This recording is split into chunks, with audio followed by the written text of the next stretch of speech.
Hello বং পরিবার, welcome back to my mini blog. আজকে যেটা আমার সাথে হলো সেটা হচ্ছে প্রিয়াঙ্কার ভিডিওর আমি কিছু ক্লিপ নিয়েছিলাম, যেটা কাল লাস্ট নাইটের ছিল।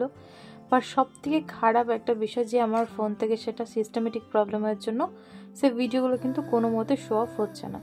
আমার এতটা মন খারাপ হয়েছে, হয়তো আমার সাথে কোনোদিন এই বিষয়টা ঘটেছিল না, তো ফার্স্ট টাইম এটা হয়েছে।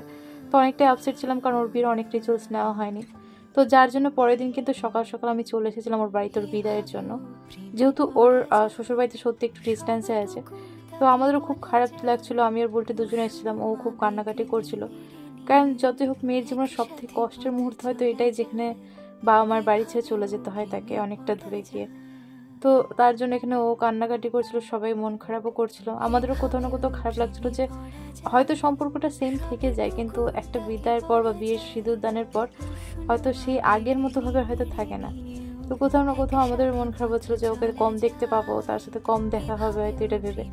তো যাই হোক, সেখানে বিদায় পালা শেষ হলো, তারপর সেখান থেকে বেরিয়ে পড়েছিলাম আমি। আসার পথে একটু মনটা খারাপও ছিল। তারপর বাড়ি থেকে আসার পথে আবার দুষ্টু কল করে, বলে যে আমাকে আসার পথে যাতে ওর যেটা পছন্দের পরোটা থাকে সেই দোকান থেকে যেন নিয়ে আসে ওর জন্য। তো এখান থেকে আমি আবার বেরিয়ে পড়েছিলাম সেই দোকানের উদ্দেশ্যে।